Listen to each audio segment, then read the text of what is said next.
भूर्भुवः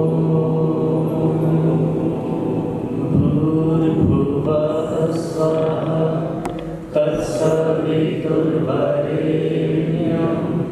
भर्गो देवस्य धीमहि धियो यो नः प्रचोदयात्। ॐ श्री परमात्मने नमः।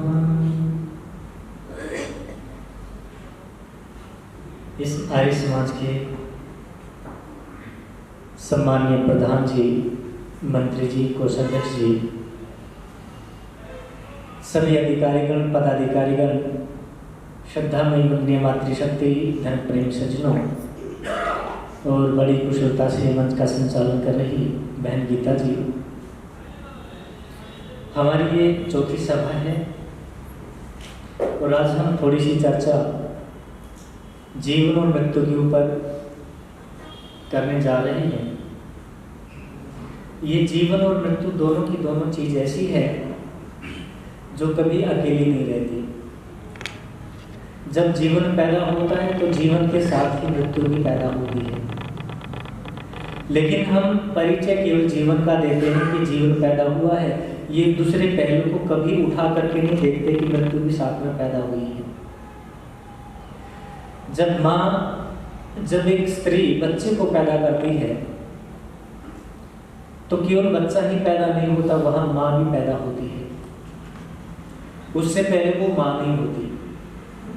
माँ की विशेषताएं उसके अंदर तब आ पाती हैं जब पुत्र उसको मिल जाए। तो जीवन भी तब पैदा होता है जब उसके साथ साथ में मृत्यु भी होती है। ये एक ही सिक्के के दो पहलू हैं। कभी भी न तो जीवन अकेला चलता है और न ही मृत्यु अकेली चलती है। और ये जीवन और मृत्यु का सिलसिला ही संसार कहलाता है। इसमें आना जाना, इसके अलावा संसार भी कुछ है नहीं।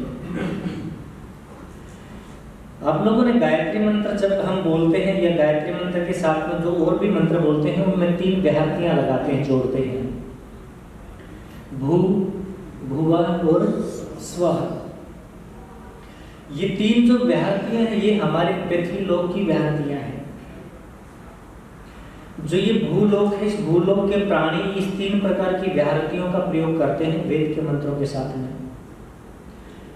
जो दूसरे लोकों के जो लोक आग्नेय लोक हैं, उन लोकों के अंदर ये 3 व्याहृतियां नहीं होती।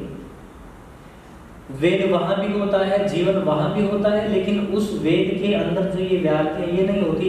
और जो वायु लोक होते हैं, वायु प्रधान लोक होते हैं, वहां ये नहीं होती। वहां इससे ऊपर की व्याहृतियां होती हैं।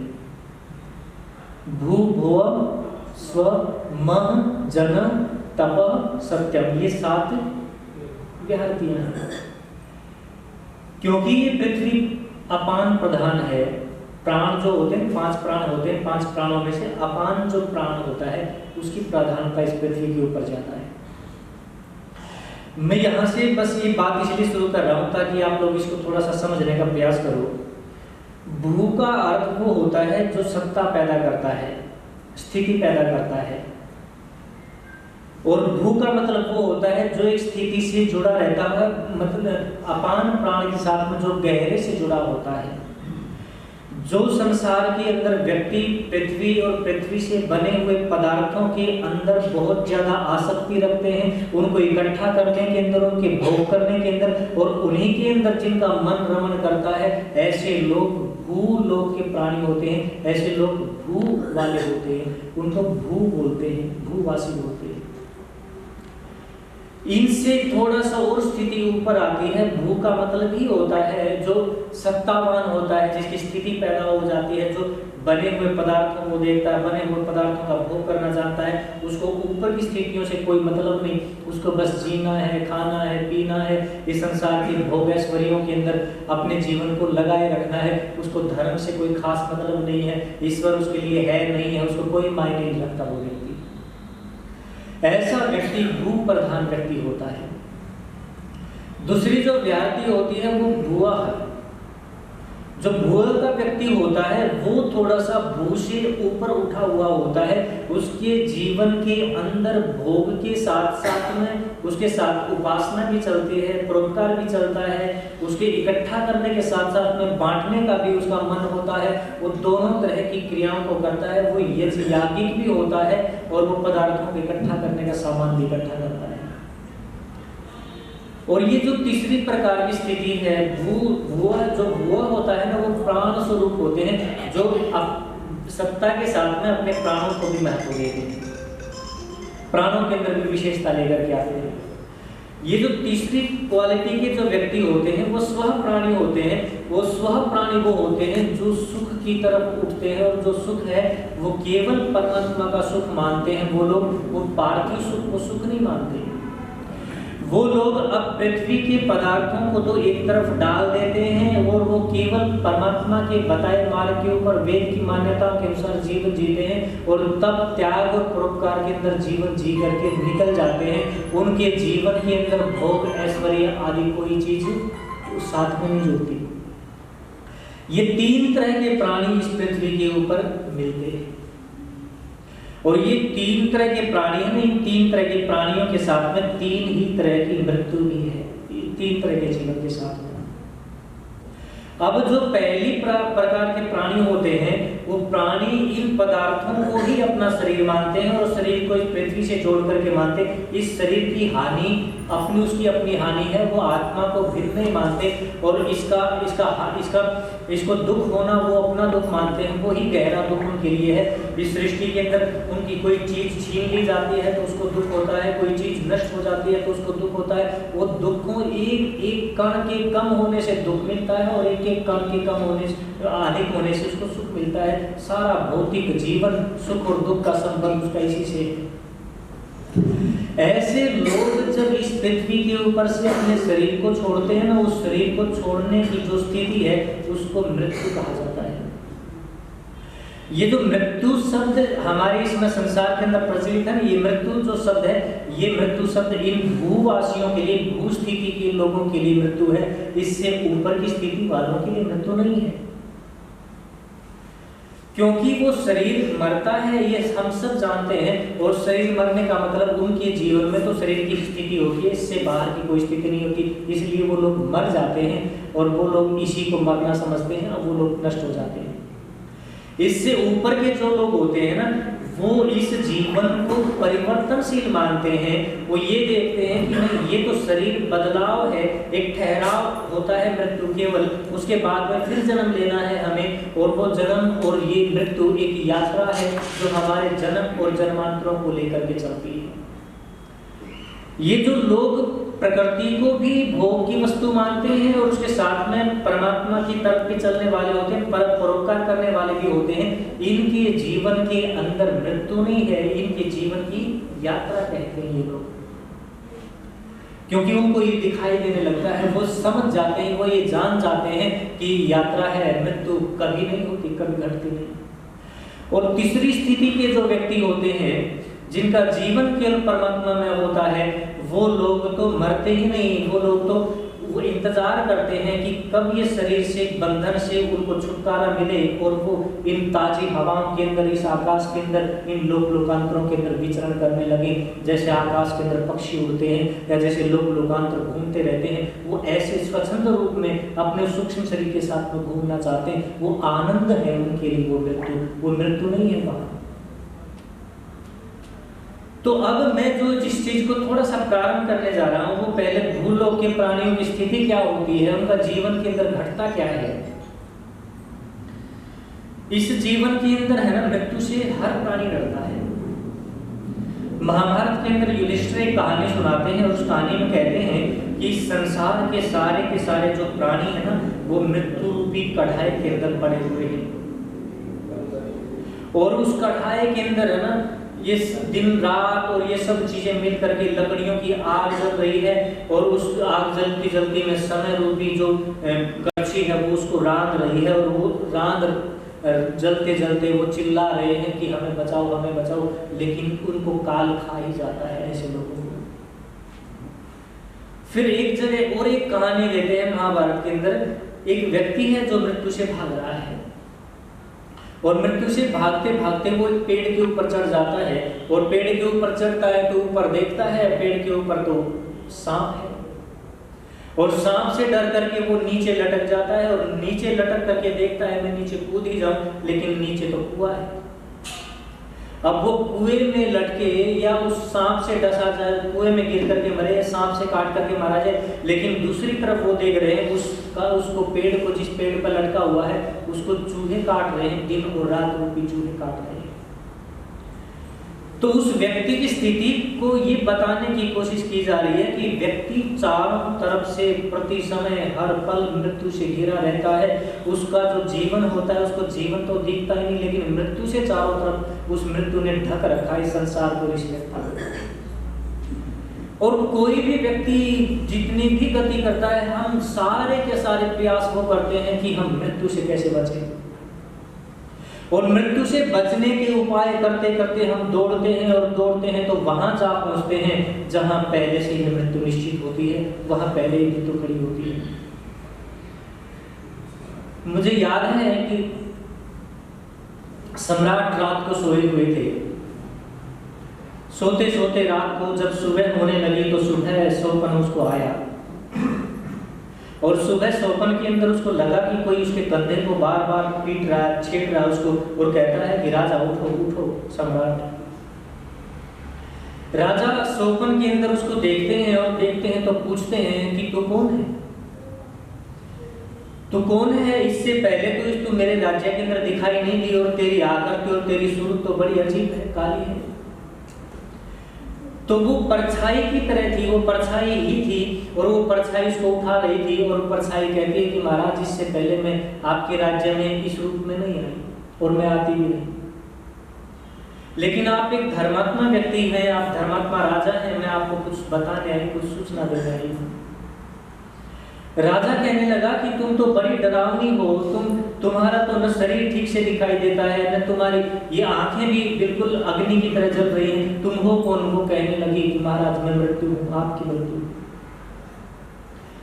राजा डरा और डर करके बैठ गया, और बैठ करके वो फिर सोचने लगा, उसकी जाते जाते उसकी आवाज और उसने सुनी थी कि महाराज बस मैं आपको ये बताने आई हूँ कि आज शाम ढलते ढलते मैं लेने आऊंगी, आप तैयार रहना। और राजा की उसी समय आंख खुल गई और आंख खुल करके बैठ गया। जब बैठा तो राजा को पसीना आ चुका था, और राजा के भीतर कंपन पैदा हो गई, मृत्यु का भय पैदा हो गया, और राजा इस मृत्यु के भय के कारण अपने जो राजभवन के अंदर जो उसके मंत्री थे उन मंत्रियों को जाकर के उठा करके कहने लगा कि भाई मुझे स्वप्न आया है, और स्वप्न में मुझे मृत्यु ने ऐसा कहा है। राजा के मंत्री कहने लगे कि महाराज सुबह का स्वप्न है, ब्रह्म विवेला का, ब्रह्म मुहूर्त का, और कहते हैं कि सुबह का स्वप्न अधिकांश संच होता है, और स्वयं मृत्यु आपको कुछ कहने आई है तो घटना बड़ी होने वाली है। महाराज ऐसा करो कि राज्य के जो अच्छे विद्वान लोग हैं, जो जानकार लोग हैं, पंडित लोग हैं, उनको बुलाओ और बुला करके कोई उपाय ढूंढो। राजा ने सुबह सुबह अपने सैनिकों को भेज दिया राजधानी के अंदर। जो बड़े बड़े मंत्री, जो बड़े बड़े पंडित थे, पुजारी थे, पुरोहित थे, उन सबको बुला लिया गया अपने अपने पोथी पत्रों को लेकर के, और राजभवन के अंदर बैठा दिया। सुबह का स्वप्न है, निश्चित सच होने वाला है। राजा कहते हैं कि उपाय देखो। उपाय ढूंढ रहे थे सब, पोथियां पलट रहे थे, किसी की पोथी में कोई उपाय दिखाई नहीं दे रहा था। एक दूसरे से पूछ रहा था कि कुछ मिला कुछ मिला। राजा खड़ा खड़ा देख रहा था कि कोई इनमें से बोले कि महाराज है कोई उपाय, लेकिन कोई नहीं बोला। पीछे दरबार के पास में बूढ़ा मंत्री खड़ा था, वो आगे आया और आकर के कहने लगा कि महाराज इन पंडितों के चक्कर में मत पड़ो, इन पुरोहितों के चक्कर में मत पड़ो। कोई भी आज तक मृत्यु का उपाय न ढूंढ पाया है, और अगर इनके पास कोई उपाय होता तो ये शायद अपने स्वजनों को खोते नहीं। ये लोग, इनके भी परिवारों के लोग पता नहीं कितनी यात्राओं के ऊपर निकल चुके हैं।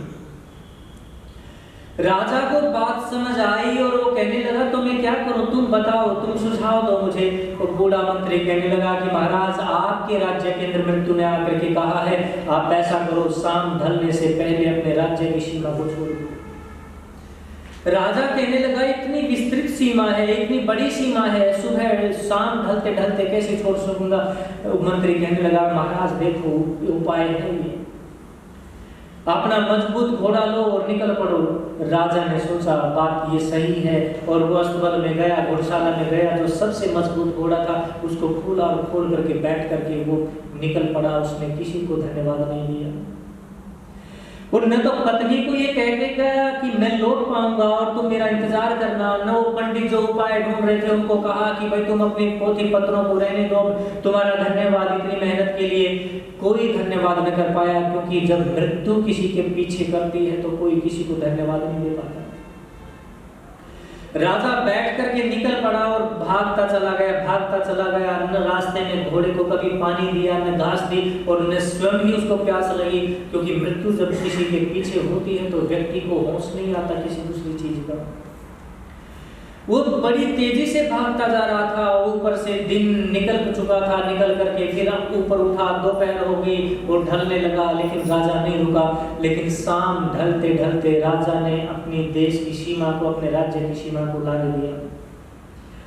जब लांघ करके बाहर आया उस दूसरे देश की सीमा के अंदर, और जंगल जहां एक तालाब के पास में, एक झील के पास में रुका और उतर करके घोड़े को थपथपाया और घोड़े को कहा कि तुम्हारा बहुत बहुत धन्यवाद।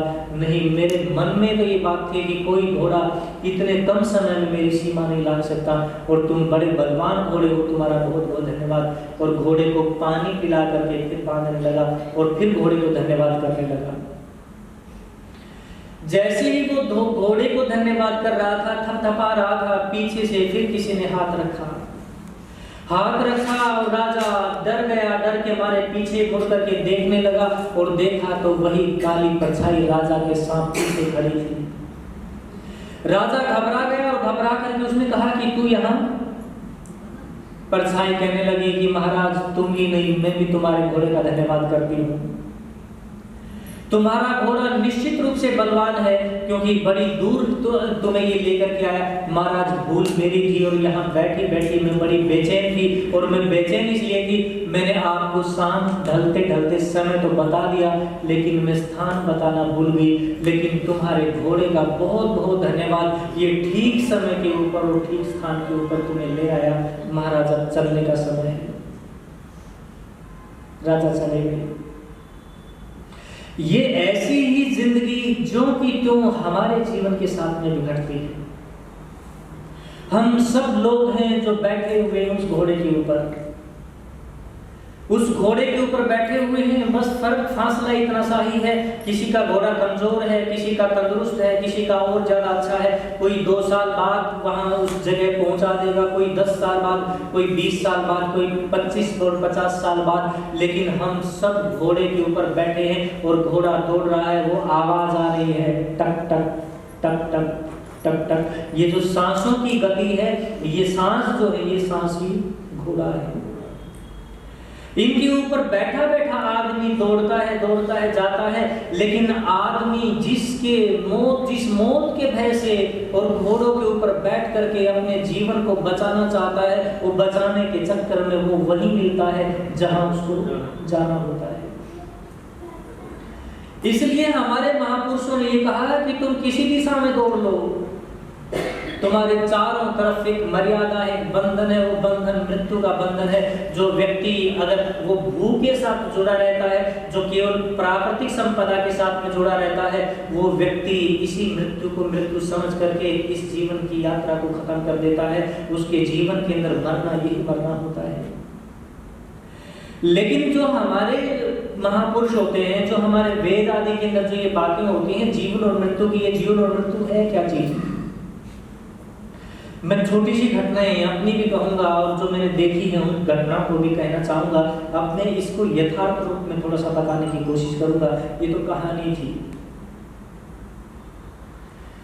ये जो मृत्यु होती है ना, ये शरीर छूटना होता है। अगर इसका आपको थोड़ा सा और ज्यादा समझना है तो आप मेरे YouTube चैनल के ऊपर मैंने पंचकोश के ऊपर कुछ 4-5 एपिसोड बनाए हैं कि हमारे शरीर की 5 जो स्थितियां हैं, उन 5 स्थितियों को जब हम छोड़ते हैं तो हमारी स्थितियां क्या क्या बनती हैं। जब आप उसको थोड़ा सा समझने का प्रयास करोगे तो निश्चित रूप से मृत्यु समझ में आएगी। वहां जो ये मरना होता है ना, मरना भी इसी तरह होता है। एक आप लोगों ने नाम सुना होगा, एक यमराज का नाम। ये यमराज होता क्या है, परमात्मा ने जो प्रकृति की व्यवस्था की है ना, इनमें से 5 महाभूत बनाए और 5 महाभूत ही हैं जो संसार की व्यवस्था को बनाए रखते हैं। उसी के अंदर से सब पैदा होते हैं, उसी के अंदर विलीन हो जाते हैं, इसी के अंदर सब चलता है। तो ये जो मृत्यु के बाद में जो जीवन की यात्रा है, ये जो व्यवस्था है परमात्मा की, ये वायु के पास में है। वायु 3 प्रकार की होती है। एक बृहस्पति वायु होती है। बृहस्पति वायु वो होती है जो प्राण को लेकर के हम सब के जीवन के अंदर प्राण बन करके और जीवन का संचार करती है। जो सब प्राणियों के अंदर, सब पौधों के अंदर प्राण बनती है, जो सब वनस्पतियों में प्राण बनती है, जिससे ये धरती, जिससे ब्रह्मांड है ना, जीवनीय शक्ति से उत्प्रोत होता है, उसको बृहस्पति वायु बोलते हैं। दूसरी वायु होती है ये इंद्र वायु। ये इंद्र वायु होती है, ये सूर्य की रश्मियों को लेकर के चलती है और ये जगत के अंदर जल के प्रवाह को और उसके साथ साथ में सूर्य की किरणों के प्रवाह को इस संसार के अंदर रोटेट करती है। वो जल के कणों को ऊपर उठा करके उनको लिए चलती है, जहां बारिश करनी होती है वहां बारिश करती है। ये सारी व्यवस्था इंद्र नाम की वायु की है।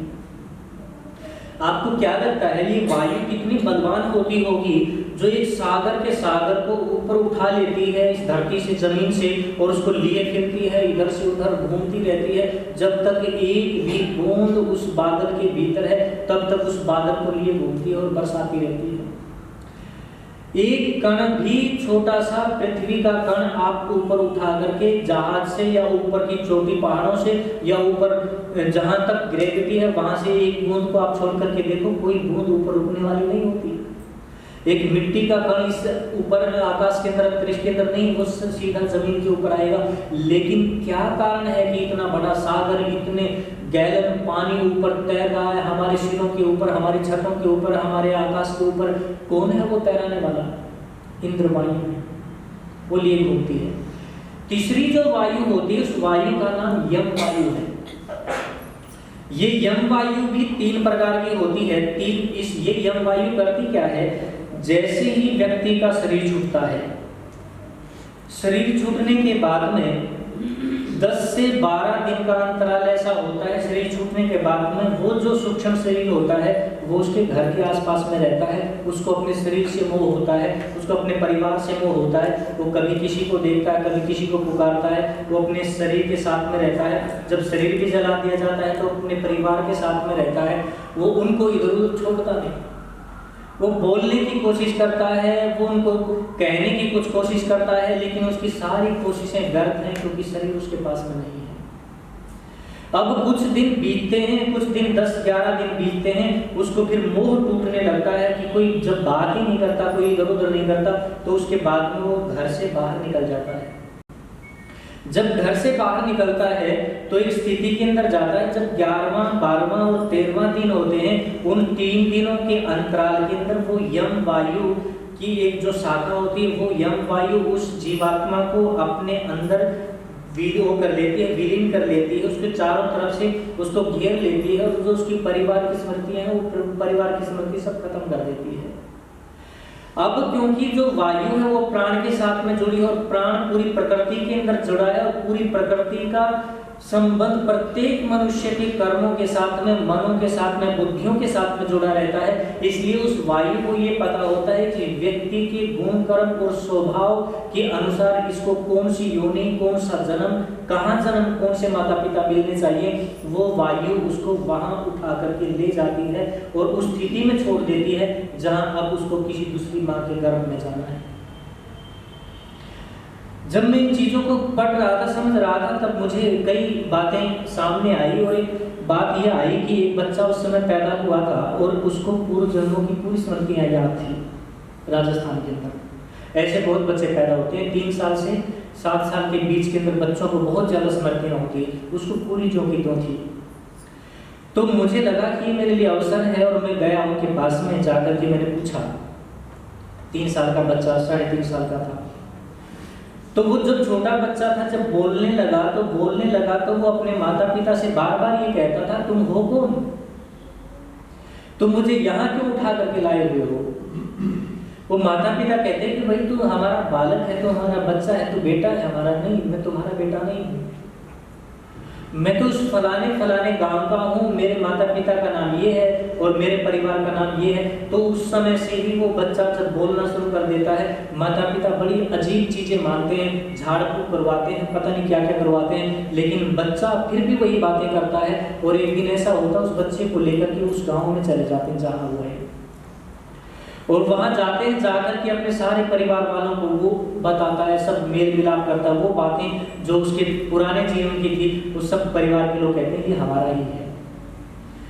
उस बच्चे से कुछ बातें मैं उस समय की पूछ रहा था जब मृत्यु हो गई, और उस समय क्या हुआ।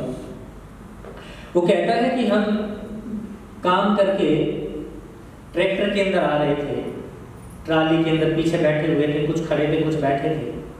तो यूं ही हंसी मजाक चलते गए, और चलते चलते एक व्यक्ति ने, एक हमारे साथ काम करने वाले ने मुझे थोड़ा सा धकेल दिया, और मैं उस ट्राली से नीचे गिर पड़ा, जमीन के ऊपर, रोड के ऊपर। पीछे से ट्रक आ रहा था, वो ट्रक मेरे ऊपर से निकल गया। मेरे ऊपर से ट्रक निकल गया तो मैं मर गया। मैं बार बार, जब मैं बाहर आ गया, शरीर से बाहर आ गया, तो मैं बार बार उसके अंदर घुसने का प्रयास कर रहा था, बार बार उसके अंदर घुसने का प्रयास कर रहा था, लेकिन मैं घुस नहीं पाया, क्योंकि वो शरीर की जो व्यवस्था है, चेतना की जो व्यवस्था खराब हो गई थी, खत्म हो गई थी। अब आत्मा के योग्य वो स्थान नहीं था, जगह नहीं थी। वो कहता है उसके बाद में जब वो दो दूसरे लोग थे, वो मुझे सब इकट्ठा होने लगे, मेरे घर वालों को भी बैठाया, वहां बुलाया, बुला करके मुझे वहां से उठा करके ले गए, कोई ध्यान नहीं दे रहा था।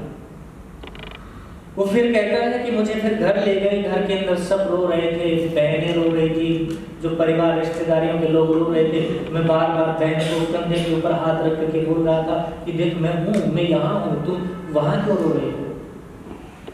लेकिन फिर मुझे थोड़ी थोड़ी देर में ये बात समझ में आने लगी कि मैं मर गया हूँ। अब ये स्थिति मेरी बहुत समय के बाद में आदमी को पता लगता है कि मैं मर गया। तो वो बार बार ये बता रहा। फिर उसके बाद वो कहता है कि फिर मैं 2-3 दिन के बाद में मुझे लगा कि मुझे कोई देख नहीं रहा, सुन नहीं रहा, तो मैं करूँ क्या।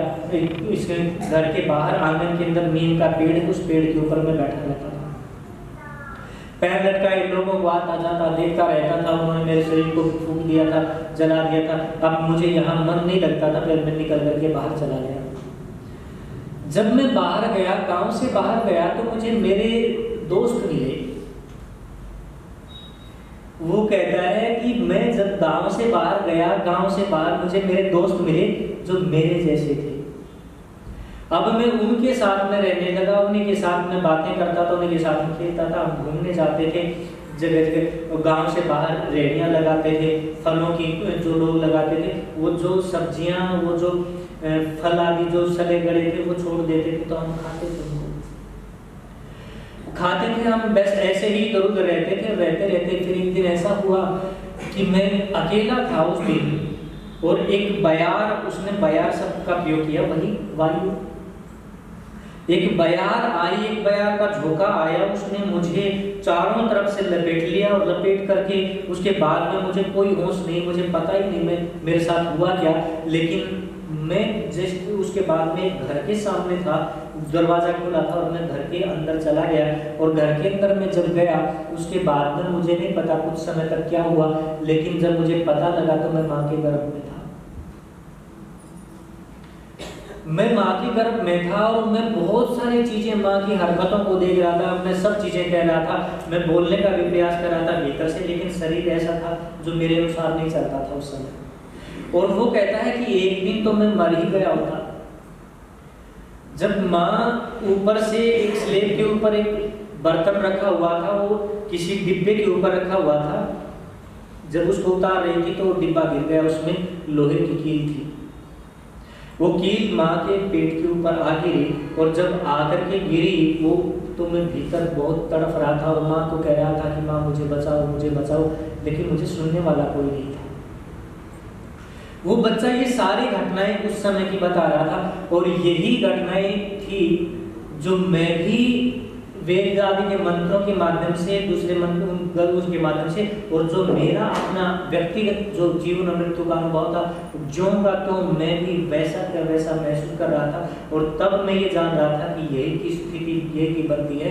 और वही 12-13 दिन होते हैं जो भूख के प्राणी होते हैं, वो 12-13 दिन के बाद में फिर वापिस जन्म लेने के लिए चल जाते हैं। इसलिए उनकी जो 12वां करते हैं, अंतिम यज्ञ कर देते हैं, शांति कर देते हैं, और उसके लिए कहते हैं अब इसका और हमारा जीवन के साथ में कोई संबंध नहीं रहता।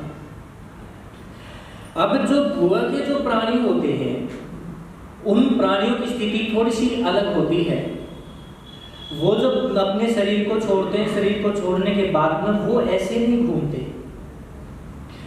उनको वो जो एक जो यम नामक जो वायु है, उसकी जो पहली शाखा है वो इन लोगों के साथ में जुड़ती है, जिनको तुरंत बार बार शरीर धारण करवा लेती है और बार बार जीवन धारण करवा लेती है, बार बार मृत्यु जिनकी होती है उन लोगों के साथ में जुड़ती है। दूसरी वेदनी नाम की जो शाखा होती है, वो शाखा जो भुआ प्राणी होते हैं उनके साथ में जुड़ती है। उनको लेकर के वो ऊपर के जो लोग होते हैं, ऊपर की जो स्थितियां होती हैं, वो 100 साल 200 साल तक वो जो बड़ी आत्माएं होती है उनके साथ में उनका सत्संग आदि चलता रहता है, उनके साथ में रहते हैं, उनके साथ में घुल मिल करके रहते हैं। उनका जब वो समय पूरा होता है तो फिर उसके बाद में उनको जन्म मिलता है। स्वह नामक जो प्राणी होते हैं, जिनके जीवन बहुत ऊंचे होते हैं, उस जीवन के अंदर वो जो तीसरी प्रकार की शाखा है, वो शाखा उनको लेकर के द्युलोक के अंदर चली जाती है। और द्युलोक के अंदर जब तक के उनके पुण्य होते हैं, बड़े लंबे हजारों सालों तक के उनके होते हैं, वो उन दिव्य आत्माओं के साथ में रहते हैं, उन्हीं के साथ में सत्संग करते हैं, वो उन दिव्य आत्माओं के साथ में जुड़े रहते हैं। वो एक अलग स्थिति होती है, जो स्व की स्थिति होती है, जो अंतिम स्थिति होती है। अब जो ये जीवन की यात्रा है, इस जीवन की यात्रा में देखना हमारे को है कि हमें इस संसार के अंदर जीवन मरण के चक्कर के अंदर आना जाना है, आते रहना है, या हमें इससे और ऊपर उठ करके बहुत तक जा करके फिर हमें स्व की प्राप्ति करनी है। तो हम इस लोक से फिर ऊपर के लोकों के अंदर चले जाते हैं, सूर्य लोकों के अंदर चले जाते हैं, द्यू लोकों के अंदर चले जाते हैं। वहां जब जाते हैं तो वहां हमारी जो स्थिति है और भी ऊपर की बनती चली जाती है, जो हमारे जीवन का मुख्य लक्ष्य होता है। अब ये जो मैं ये जो थोड़ी सी घटना कह रहा हूं कि ये जब हम सोचते क्या है कि हमें ये चीजें ना अपने आप मिल जाएंगी। हम चाहे यज्ञ करते हो, कर्मकांड की दुनिया के अंदर कुछ भी जानते हो, या ध्यान की स्थितियों के अंदर, उपासना के अंदर जाते हो, वेद के मंत्रों को पढ़ते हो, तो वहां कहीं भी परमात्मा का सीधा सीधा संवाद, सीधी सीधी व्यवस्था नहीं है। आप जब उपासना के मंत्रों का जो चयन महर्षि स्वामी दयानंद जी ने भी किया है कि हमें संध्या करनी चाहिए, परमात्मा की भक्ति करनी चाहिए, उस परमात्मा की भक्ति के अंतर्गत जो वेद मंत्रों को इकट्ठा किया है, वो सारे के सारे मंत्र परमात्मा की स्तुति नहीं करते, प्रकृति की स्तुति करते हैं। ऋतंच सत्यंच से लेकर के उद्वयम तमसस्परि से लेकर के, चाहे वो दिशाओं के मंत्र हों, ऊर्ध्वाधि बृहस्पति से लेकर के, सारे के सारे वो मंत्र हैं जो हमें प्रकृति को ठीक ठीक जानने की व्यवस्था के बारे में कहते हैं कि जब तक हम इस प्रकृति की व्यवस्था को ठीक ठीक न जान पाएंगे तब तक हम परमात्मा तत्व को नहीं जान सकते। और इस प्रकृति को जितना जितना हम गहरे से जानते चले जाएंगे, हमें ये जीवन और मृत्यु ठीक ठीक हमें पता लगेगी, और हम ठीक से ये जान पाएंगे कि ये जीवन और मृत्यु तो कुछ है ही नहीं, हमारे शास्त्रों में कहीं है ही नहीं बात, इसकी कहीं नहीं। कोई दर्शन किसी मृत्यु की बात नहीं करता, कोई ब्राह्मण ग्रंथ किसी मृत्यु की बात नहीं करता, कोई उपनिषद किसी मृत्यु की बात नहीं करता। वहां एक तो बात होती है, आप वेद मंत्रों के अंदर जब ईश्वर की प्रार्थना उपासना भी बोलते हो तो वहां भी क्या बोलते हैं, मृत्युर्येन नागा यस्य छाया मृत्यु, ठीक है ना, एक शब्द आता है ना, कौन से मंत्र के अंदर आता है, छाया मृत्यु।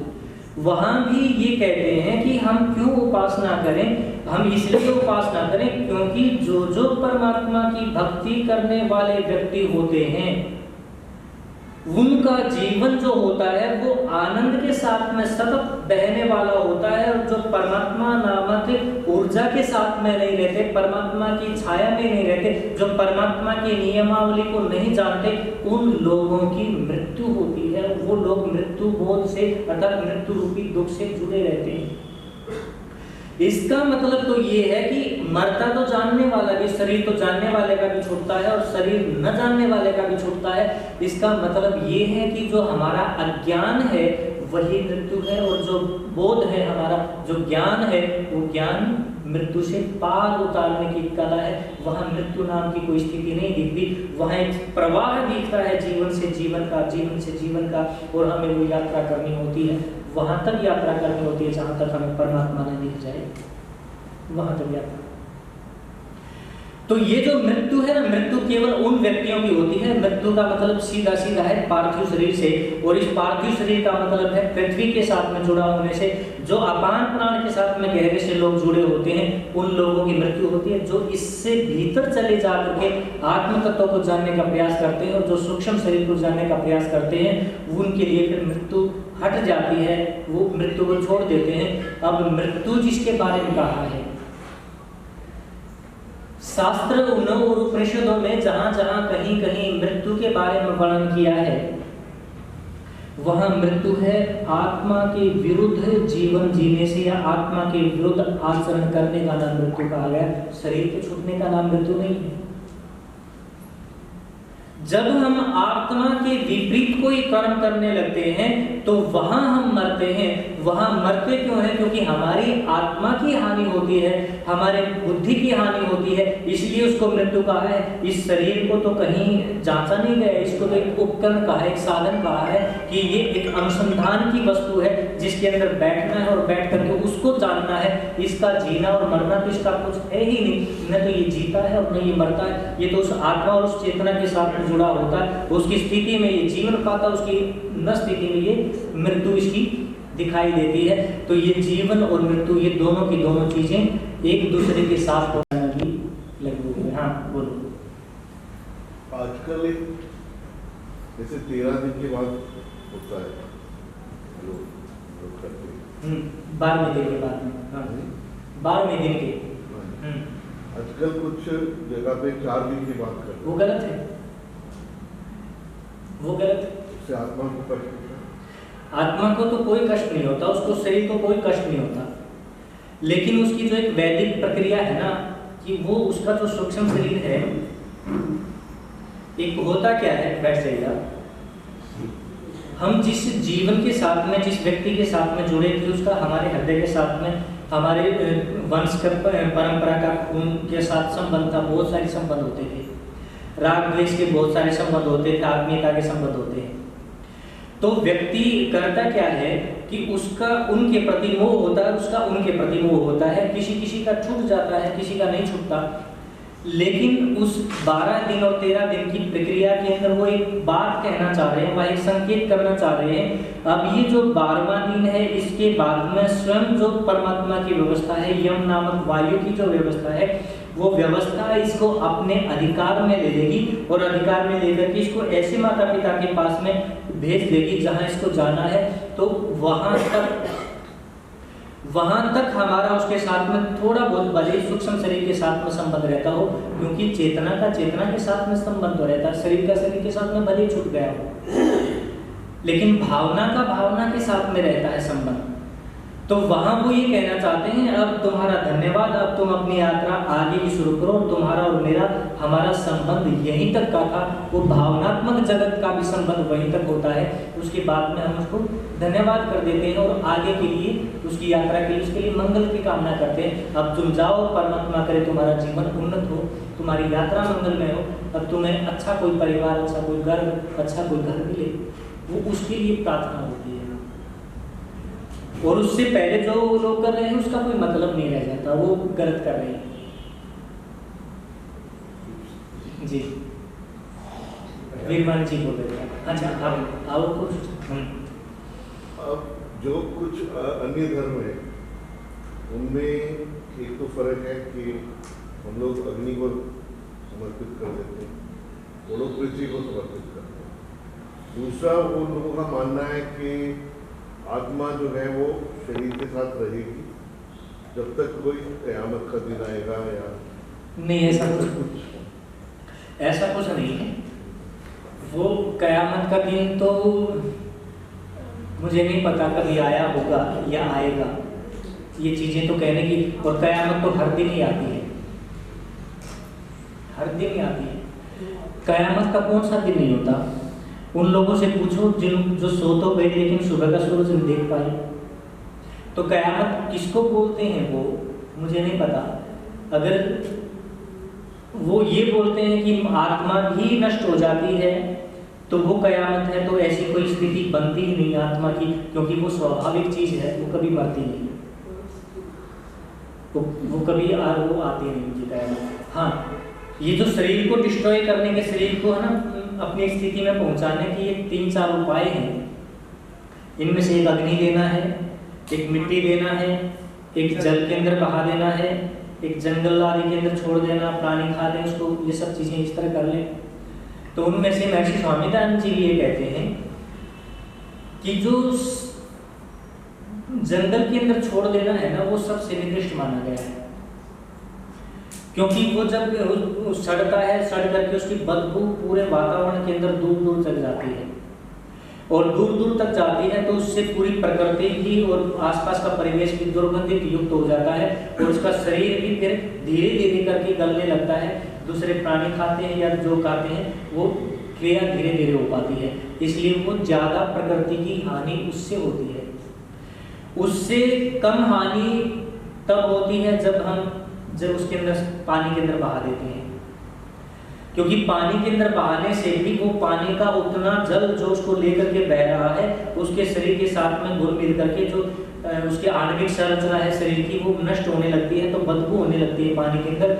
और वो अगर व्यक्ति वो किस रोग से मरा है, किस शोक से मरा है, क्या खा करके मरा है, क्या वो चीज़ें उस पानी के अंदर प्रभाव डालती है, और वो जो पानी पीने वाला प्राणी होता है उसके ऊपर गलत प्रभाव पड़ता है। वो कहते हैं वो भी दोष है। वो कहते हैं उससे कम दोष उसमें है जो दबा देते हैं जमीन के अंदर।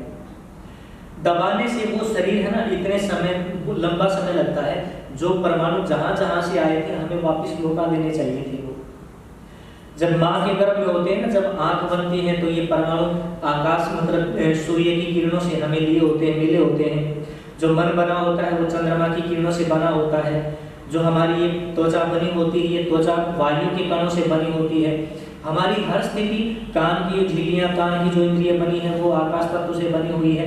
तो ये सब चीज़ें हैं ना, जब ये चीज़ें धीरे धीरे करके और एक विकृत होकर के उन चीज़ों तक पहुँचती हैं, वो वापस वहाँ पहुँचती हैं, तो कहते हैं कि वो भी दोष है।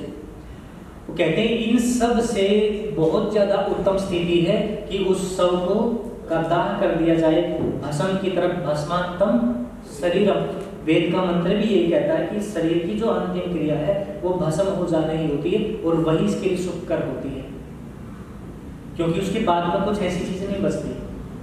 वहाँ हड्डियाँ बचती हैं। वो हड्डियाँ किसान को खेत में है तो वहाँ परेशान करती है, वो कहीं जल के अंदर है तो स्नान आदि करने वालों को परेशान करती हैं, या वो कष्ट ही देती हैं। वो सब चीज़ें नहीं होती, वो होता है जलाना ज़्यादा अच्छा है। संजय जी। आचार्य जी, जैसे हम लोग तो अज्ञानी लोग हैं, मतलब वेद परंपरा से तो जुड़े हैं, लेकिन वेद तो हम पढ़ते नहीं है वैसे तो। लेकिन जो भी हम पुस्तकें पढ़ते हैं अभी तक, तो थोड़ी बहुत जो पढ़ी हैं उसमें तो ये बताया गया कि आत्मा जैसे शरीर से निकलती है तो तुरंत जन्म लेती है। हम तो ऐसे ही पढ़ते आ रहे थे अभी तक, तो मैंने तो यही पढ़ा। नहीं, ऐसा नहीं है। और दूसरा आचार्य जी, आप बता रहे थे कि जो आदमी की अंतिम जो क्रिया होती है उसको 12वीं बोलते हैं कि 13वीं बोलते हैं, जो आप बता रहे हैं वो 12वां और 13वां दिन होता है। 12वें दिन भी कुछ यज्ञ करते हैं, कुछ 13वें दिन भी करते हैं।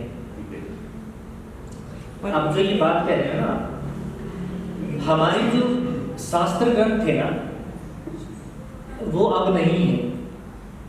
कुछ चीजों को छोड़ करके सच पूछो तो वेद भी आपके पास पूरा नहीं है। जो 20,000 मंत्र आपको जिसे इसके अंदर संहिताओं के अंदर दिखाई दे रहे हैं ना, इतने ही नहीं है। इनके इस वेद के अंदर भी कुछ शाखा ग्रंथों के मंत्र जुड़े हुए हैं। अगर 1127 शाखाओं के अंदर आप मंत्रों की सूची आप वो देखते हैं तो लगभग 35,000 मंत्रों की का वहाँ वर्णन मिलता है। सब खत्म कर दिए गए, उपनिषदें पूरी नहीं है, दर्शन शास्त्र हमारे को जो मिल रहे हैं इनके अंदर भी कहीं कहीं हमें प्रक्षेप मिलने वो देखने को मिलते हैं, ऋषियों के भाष्य नहीं मिलते, ब्राह्मण ग्रंथ नहीं मिलते, उनके अंदर प्रक्षेप भरे पड़े हैं सब चीज़ों के अंदर। तो इसलिए हमें इन चीज़ों के बारे में ज़्यादा जान नहीं पाते। सिर्फ 20% है जी, सिर्फ 20% वेद अपने पास उपलब्ध है। लेकिन उन वेदों को भी तो है ना, अब स्थिति क्या है, हम महर्षि स्वामी दयानंद जी ने एक बस उनके जीवन के अंदर एक बड़ी वो थी कि मुझे बस एक ही ये रहेगी मेरे जीवन के अंदर, मैं वो नहीं कर पाया जिसके लिए मैं सबसे ज़्यादा महत्वपूर्ण काम मानता था, वो था वेदों का भाष्य। वो ये कहते थे कि अगर मैं वेदों का विस्तार से भाष्य करूंगा तो लगभग 400 साल का समय चाहिए, लेकिन मुझे पता है कि मेरा जीवन अल्पकाल का जीवन है, मैं संक्षेप में देने का प्रयास करूंगा। लेकिन स्वामी दयानंद जी यजुर्वेद भाष्य को पूरा करके और उसके बाद थोड़ा सा ऋग्वेद के 5 मंडल तक वो दे करके वो सही छोड़ बैठे, लेकिन वो भी बहुत संक्षेप के अंदर लिखा है। अब उसके बाद में जितने विद्वानों ने फिर वेद भाष्य किया है, आप 10 विद्वानों का देख करके है ना, यहाँ रख करके आप ये करोगे ना, एक ही मंत्र के ऊपर व्याख्यान देखोगे ना, सबके अलग अलग मिलेंगे आपको, क्योंकि ये व्याख्यान जिस परंपरा से कर रहे हैं ना वो महर्षि पाणिनि की परंपरा है व्याकरण की, और वेद को जो महर्षि पाणिनि की जो व्याकरण है ना वो संस्कृत व्याकरण है, वेद की व्याकरण नहीं है। जो वेद है ना वो संस्कृत भाषा नहीं है, वो प्राकृत भाषा है, प्रकृति की भाषा है।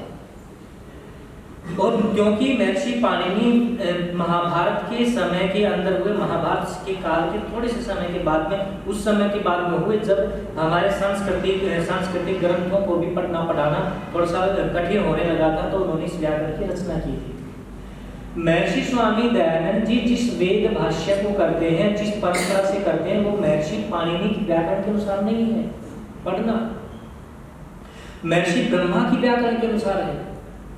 इसलिए उनकी भाषा को और उनके थोड़े से भाव को समझने में हमारे को दिक्कत आती है, थोड़ी सी कठिनाई लगती है। स्वामी दयानंद जी ने सत्यार्थ प्रकाश के अंदर भी कुछ जगह और दूसरे ग्रंथों के अंदर भी कुछ जगह जिन धातुओं का वर्णन किया है, जैसे शिव कल्याणी धातु या इस तरह की जो धातुओं का प्रयोग किया है, वो महर्षि पाणिनि या ये धातु पाणिनि के अंदर नहीं मिलती, वो चीजें वो पुरानी परंपरा के अंदर मिलती हैं, जो महाभारत काल से पुरानी जो व्याकरण की परंपरा थी। इसलिए भी जो यथार्थ जो है ना वो प्रकट नहीं हो पा रहा और प्रकट नहीं कर पा रहे विद्वान लोग, तो बहुत ज्यादा हरास, हम तो ये समझ लो सब कुछ लुटा करके बैठे हुए लोग हैं, लेकिन फिर भी वो है ना, चूहे को मिल गई हल्दी की गांठ पंसारी पर बैठा, एक कहावत आती है ना, तो वो एक छोटी सी हल्दी की गांठ हमारे को मिली हुई है, उसको लेकर के ही हम अपने आप को विद्वान समझ लें, तो वो तो फिर चूहे वाली बात है, पंसारी से चुराई हुई हल्दी की गांठ है, पंसारी तो है ही नहीं आप। आत्मा का समय 12-13 दिन आप बता रहे हो, तो मतलब कैसे वो शंका नहीं है, वो जो भू में वो जो स्थितियां मैं बता रहा था ना, जिनका जन्म और मृत्यु जन्म और मृत्यु का सिलसिला चलता ही रहता है, जो पृथ्वी के साथ बंधे रहते हैं, पृथ्वी के साथ मोह रखते हैं, जिनके साथ में ना पदार्थों का संबंध रहता है कि मेरा धन, मेरे बेटे, मेरा पुत्र, भाई, मेरी ये सब चीजें, मेरी संपदा कैसे छोड़ करके जाऊं, वो उससे बंधे रहते हैं, और वही गति होती है, जिसकी जैसी मति वैसी गति, प्रभाव वैसा ही होता है। लेकिन जो उपकारी व्यक्ति होते हैं, परोपकार करने वाले व्यक्ति होते हैं, वो इस जन्म मृत्यु के रहस्यों को थोड़ा थोड़ा समझ करके इससे छुटकारा पाना चाहते हैं, और इसलिए उनकी गति इतनी जल्दी नहीं होती, वो धीरे धीरे पैदा होते हैं। जब उन्हें कुलता मिलती है, अच्छा समय मिलता है, उस समय कोई ऋषि पैदा हो रहा हो या विद्वान कोई हो जो उसका मार्गदर्शन कर सके, अंधेरे में पैदा नहीं होते वैसे लोग। मेरा जी, किसी की मृत्यु के पश्चात हम 1 वर्ष के बाद पुण्यतिथि या 2 वर्ष के बाद पुण्यतिथि मनाते हैं, यज्ञ करते हैं, प्रार्थना करते हैं, उसका कुछ महत्व है या केवल आत्मा? हाँ, महत्व है माता जी उसका। महत्व क्या है कि जो व्यक्ति एक जीवन जी करके गया है उसके जीवन के बहुत सारे अनुभव थे जो हमारी उन्नति में भी सहायक बने हैं। वो कुछ बहुत कुछ हमारे को सीख दिखा करके सिखा करके गया है। तो हमें उस व्यक्ति को याद करके ये देखना चाहिए कि उनकी बनाई हुई जो उन्नति की मान्यताएं हैं, ऊंची मान्यताएं हैं, ऊंची परंपराएं हैं, उनकी जो वहां तक हमारे समाज को लेकर के गए थे, परिवार को लेकर के गए थे, कहीं हम उनके विरोधी तो नहीं बन गए।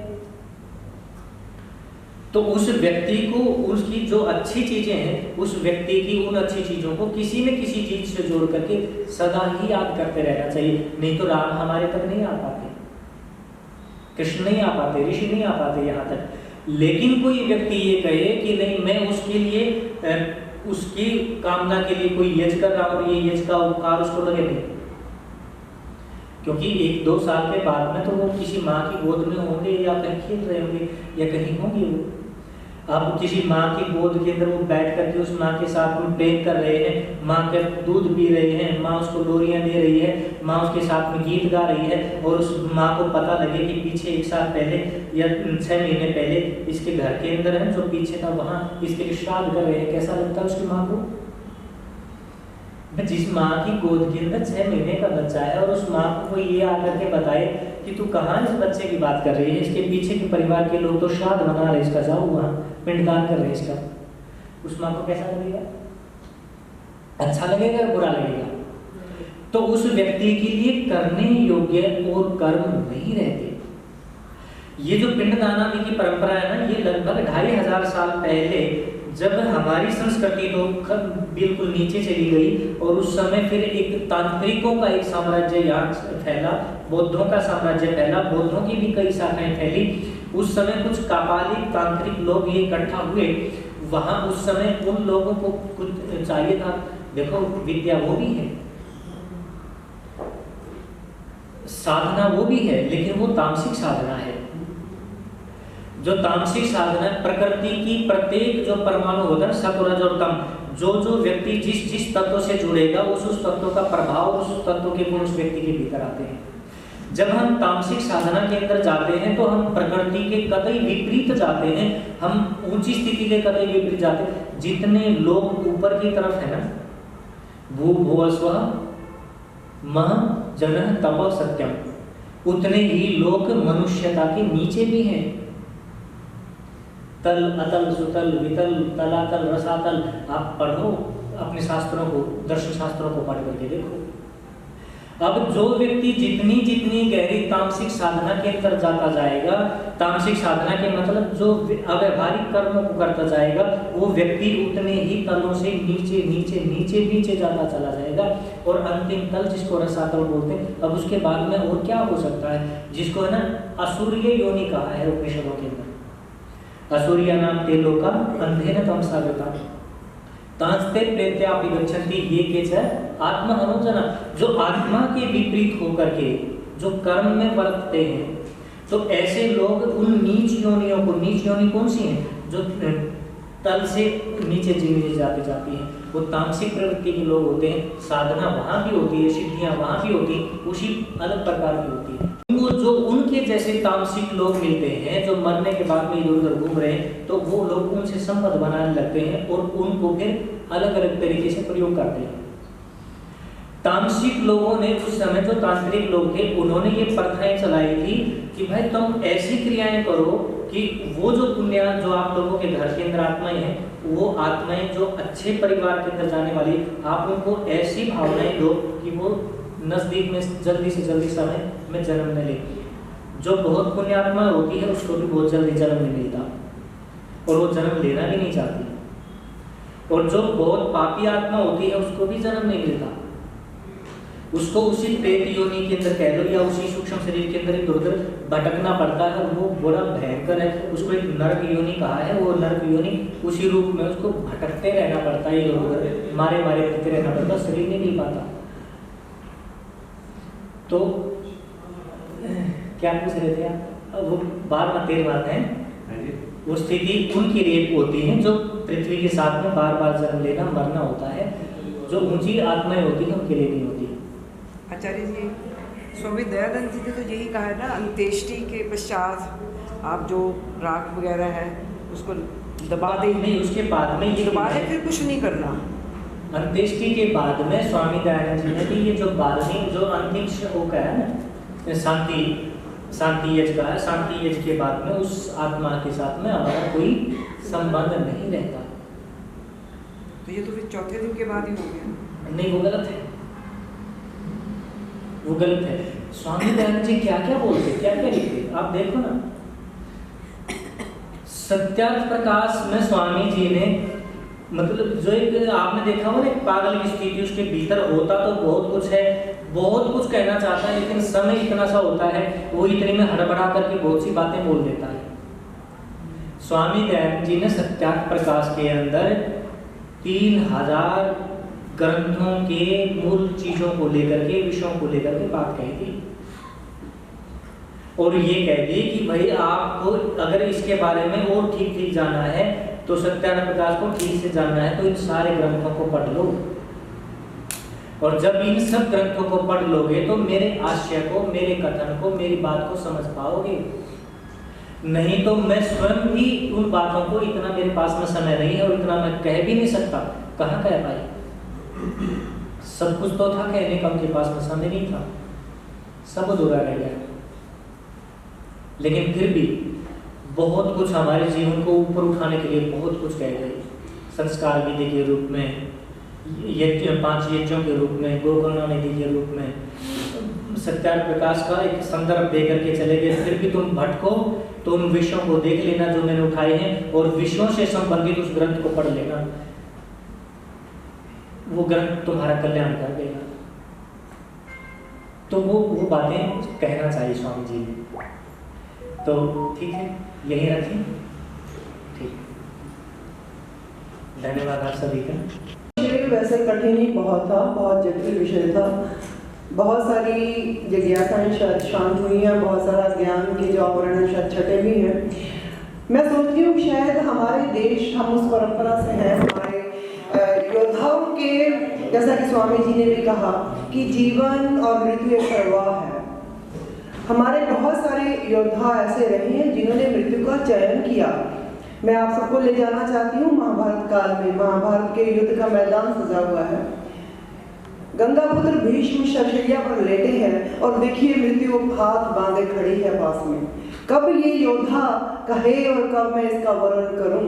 और योद्धा भी ऐसे कि वो सोच रहे हैं कि मुहूर्त अच्छा नहीं है, मैं ऐसे मृत्यु को प्राप्त नहीं करूंगा, मैं ऐसे शरीर का त्याग नहीं करूंगा, क्योंकि वो चाहते थे कि सूरज दक्षिणायन से उत्तरायण में आए और वो शरीर का त्याग करें। ऐसी पवित्र भूमि से हम संबंध रखते हैं, ज्यादा दूर जाने की बात नहीं है। आज की स्थिति में भी डॉक्टर APJ अब्दुल कलाम, हमारे भूतपूर्व राष्ट्रपति, आप सभी जानते हैं, लुधियाना में आए थे जब उनका राष्ट्रपति का कार्यकाल समाप्त हो गया था, RS सीनियर सेकेंडरी स्कूल में। मैं भी अपने स्कूल के बच्चों के साथ हमें भी वक्त दिया गया था। तो मैंने उनसे एक प्रश्न किया था कि अब आप क्या करना चाहते हैं, क्योंकि आप इतने महान साइंटिस्ट रहे हैं, missile man of India, what do you want to do in life. मैं हैरान हुआ, मैं जब आचार्य श्री बोल रहे थे तो मैं उनके भी शब्द विचार कर रही थी। उन्होंने कहा I don't think about life, Hindi उनकी थोड़ी कम थी। उन्होंने कहा I don't think about life, I want to die while teaching. मैं जब मरना चाहूँगा, मैं पढ़ाते हुए मरना चाहूँगा। और उन्होंने उस समय आप में से भी अगर उस सभा में अगर कोई उपस्थित हो तो उन्होंने ये कहा था कि मैं चाहता हूँ कि जब मेरी मृत्यु हो कोई शोक सभा का आयोजन ना किया जाए, जब मेरी मृत्यु हो कोई छुट्टी ना उस दिन इस देश में हो, क्योंकि सारी वो टीचर्स की सभा थी। और उन्होंने कहा था कि अगर आप मुझे you want to tribute me, please do double teaching on that day, दुगना पढ़ाइएगा आप उस दिन। APJ अब्दुल कलाम साहब। और हमने उस दिन वाकई जिस दिन उनकी मृत्यु का समाचार हुआ, और देखिए आप, वो पढ़ा रहे थे, वो एक लेक्चर कर रहे थे। एक पल वो university of south eastern university में लेक्चर कर रहे थे, दूसरे ही पल लेक्चर के बीच में उनकी मृत्यु हुई। शायद उस योद्धा ने भी मृत्यु का चयन किया होगा। क्योंकि उन्होंने ऐसा विचारा। और जिस दिन हमें ये समाचार मिला उस दिन हम सब ने अपनी कक्षाओं में, हम बैठे नहीं उस दिन किसी भी पीरियड में, और हमने कहा, क्योंकि उनकी इच्छा थी, उन्होंने हमें ऐसा आदेश दिया था कि आपने उस दिन डबल पढ़ाना है, और हमने पढ़ाया। तो शायद हमारे योद्धा, हमारे महापुरुष, हो सकता है हम उतने उदार नहीं पहुंच पा रहे हैं कि हम अपनी मृत्यु का चयन कर सकें। स्वामी जी से भी एक अनुरोध है कि कभी इस विषय पर फिर जब कभी आपका आना हो, इस पर जरूर एक बार और बहुत साधारण। बिल्कुल, ये विषय है ना, इतना ही नहीं है इसके अंदर आपको, क्योंकि मैंने जिन बातों को कहा है ना वो आपकी परंपराओं से बाहर की है, किसी ने उठाया नहीं इन बातों को। बहुत प्रश्न पैदा होंगे, बहुत जिज्ञासाएं पैदा होंगी, और यही चीजें हैं जो और जानने को आपको तैयार करेंगी। और जानो, अगर आप बैठ गए तो फिर कोई मतलब नहीं इस जीवन का, भी जानो, बहुत जानो, और जानोगे तो मिलेगा, वो निश्चित रूप से मिलेगा। मैं कवि की बहुत सुंदर पंक्तियों से अपनी वाणी को विराम दूंगी। मृत्यु और जीवन का कितना सुंदर उन्होंने साथ साथ उनको रचा है। जीवन की गूंज में ख्वाबों का रंग है, जीवन की गूंज में ख्वाबों का रंग है, मृत्यु की चुप्पी में गहराई आनंद है। जीवन संग हंसो, प्रेम के दीप जलाओ, और मृत्यु को अपनाकर सुकून तो पाओ। यह खेल है ऐसा, मृत्यु और जीवन का यह खेल है ऐसा जो समझ में आए। जीवन बस पल भर और फिर मिट जाए, जीवन बस पल भर और फिर मिट जाए। बहुत बहुत धन्यवाद। हमारे आर्य समाज के शास्त्री जी श्री अर्जुन जी से निवेदन करती हूँ कि कृपया शांति पाठ करें, और उसके बाद हम ऋषि प्रसाद का भी आनंद लेंगे। सभी धन्यवाद। एक वो बता दीजिए, ये जो भोजन होता है सबके घरों से ये पता है वैसे सबको कि चारश्री जी को भी बताया कि हमारा ये जो भोजन है ये किसी हलवाई ने नहीं तैयार किया, ये हमारी अन्नपूर्णाएं खुद तैयार करती हैं अपने घरों में। और बहुत सारे घरों में इन 3 दिन ऐसे ही आयोजन चलता है, और ये भोजन उतना ही सात्विक है जितने आज के ये विचार सात्विक थे। और बहुत बहुत आभार उन सभी अन्नपूर्णाओं का, और उन सभी रसोइयों से जितना सुंदर भोजन आया। सभी धन्यवाद। मुझे पता नहीं किस किस परिवार से आया है, लेकिन आप सब में ही बैठे हैं। दिल से आभार आप सभी का, क्योंकि इतना सुंदर, क्योंकि टेंशन फ्री हम भी हैं, घर जाके खाना नहीं बनाना, नहीं तो फिर घड़ी देखते जाएंगे, तो इसीलिए हम भी बहुत संतुष्ट हैं। बहुत आभार दिल से, थैंक यू। शरीर को ढीला करके, अंतर्मुखी होकर के, अंतर्मुखी सदा सुखी, बाहरमुखी सदा दुखी, सार रूप में ये चीज है जो अभी आप प्रवचन सुने। और हम कोशिश करें अपने आप को अंदर की यात्रा करने की। शांत मन से आओ, शांति पाठ करें।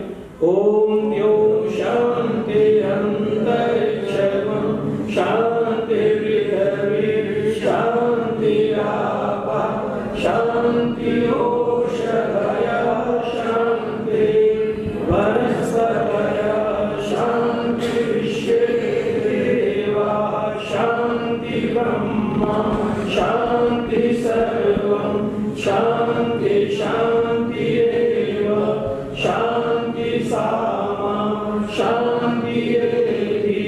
ओम शांति शांति शांति। ओम जो बोले सो अभय। बोलो महर्षि स्वामी दयानंद की, जगत गुरु स्वामी विजयानंद की, मर्यादा पुरुषोत्तम रामचंद्र जी की, योगी श्री कृष्ण महाराज की, सब संतों की, सब महात्माओं की, भारत माता की, गौ माता का, आर्य समाज, वेद की ज्योति, ओम का झंडा, वैदिक ध्वनि।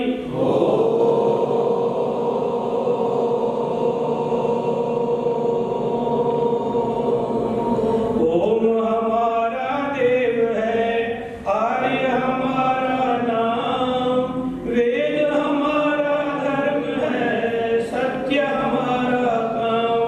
वैदिक अभिनंदन सब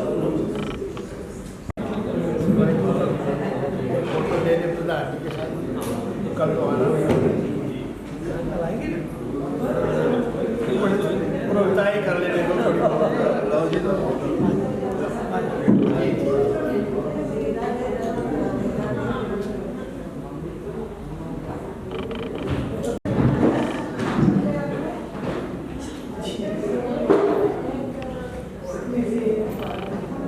अच्छा